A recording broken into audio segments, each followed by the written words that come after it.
show you the video again. Congresswoman Ilhan Omar talking about 9/11. Watch this.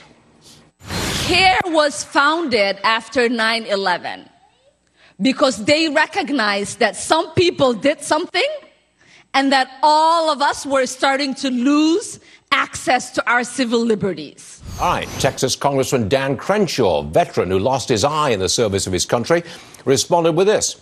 First member of Congress to ever describe terrorists who killed thousands of Americans on 9/11 as some people who did something. Unbelievable, says Mr. Crenshaw. Congresswoman Alexandria Ocasio-Cortez came to Omar's defense.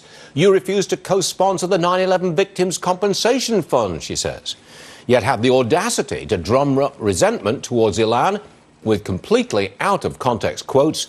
In 2018, right-wing extremists were behind almost all U.S. domestic terrorist killings. Why don't you go to do something about that?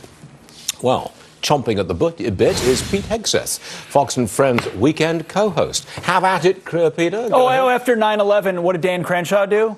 He signed up to go overseas and lost his right eye in service of our country. And she compares it to signing on to a compensation fund, which I'm sure he knows all about and would have every rationale to talk about it. The other thing is, what civil liberties did Ilhan Omar lose after 9/11?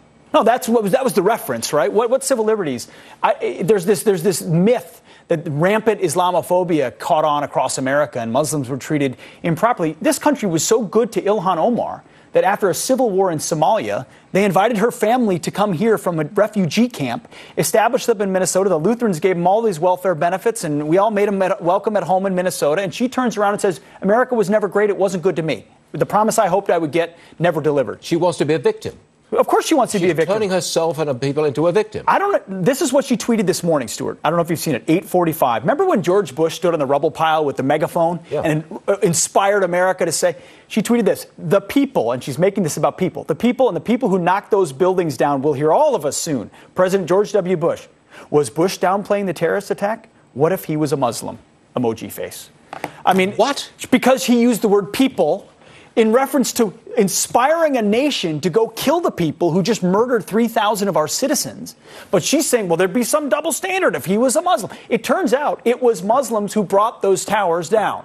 That doesn't make every Muslim a terrorist. We all understand that distinction. But we went and got them and fought them and killed them. It was terrorists who brought the towers down. It was Muslim terrorists who brought those down. Islamic terrorists did it. Correct. Okay. But not every Muslim is a terrorist. That's an easy thing to know. This is a chronic embarrassment for Nancy Pelosi. She cannot control her caucus. Americans are not going to stand for this kind of thing. They're not at all. The sad part is Ilhan Omar comes from Keith Ellison's former district. Her constituents obviously elected her because they agree with these views. She didn't hide all these views before she got elected. She was in the state house in Minnesota. People knew she was extreme, that there were anti-Semitic strands. They knew that. It was out there. She faked it a little bit. Now it's all exposed. What will we do with this, folks? She's in the halls of Congress. I want to give you an example of Trump derangement syndrome and how it affects minuscule